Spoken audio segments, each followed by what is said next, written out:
बलांगीर महिला सन्देहजनक मृत्यु हत्या अभियोग आनिले परिवार लोके। बलांगीर छतपिपल ग्राम बह कर श्रीदेवी डांग शशुर घर लोके हत्या कर अभियोग आनिछंती।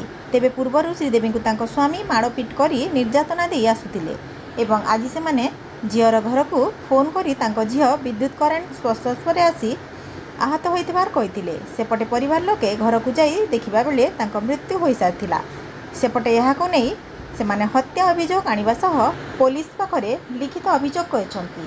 तेबे कुइंतला पुलिस अभियोग को भित्ति करी एक मामला रुजु करी तदंत आरंभ करछि एवं शव विच्छेद पई पठाइथिबार सूचना मिलछि। छता पिपल रे जने महिला जहाँकर बयस पाखापाखि 40 रु 45 वर्ष भितर हम तांकर अस्वाभाविक भाव में मृत्यु हो जाता। घर लोक हॉस्पिटल को आनी बट हॉस्पिटल रे से रिसीव डेड होते। तो ना अच्छी श्रीदेवी डांग से गाधेवा को जाते जहाँ प्राथमिक गाधे के आसी कपड़ा लता सुखा हठात पड़ जाते बोले हजबैंड आर घर लोक मैंने कहते आनला बेलू से रिसीव डेड होती।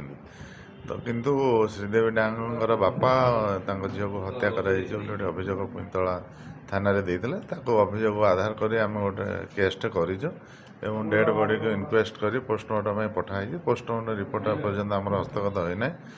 पोस्टमार्टम रिपोर्ट हस्तगत है प्रकृत तथ्य जना पड़े जे मृत्युर कारण कौन तापर तदंत आग को बढ़। सर आगु से भी आसिक थाना द्वारस्थ होते जी कि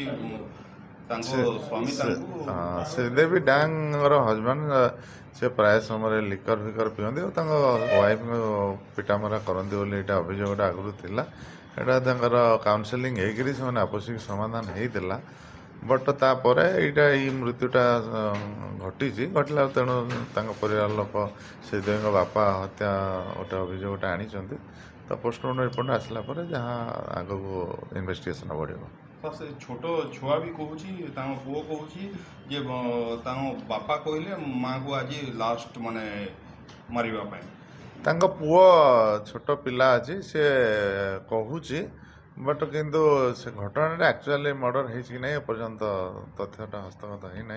जेहेतु पीएम बॉडीली इंजुरी आम किसी इनक्वेस्ट समय पाइन कि प्रत्यक्षदर्शी कहीं ना ये घटनार हत्या करवा तेणु बर्तमान इनक्वेस्ट रिपोर्ट पोस्टमार्टम रिपोर्ट ही निर्भर करुँच घटना। बलांगीर संजीव कुमार पुरोहित का रिपोर्ट विकसित ओडिशा।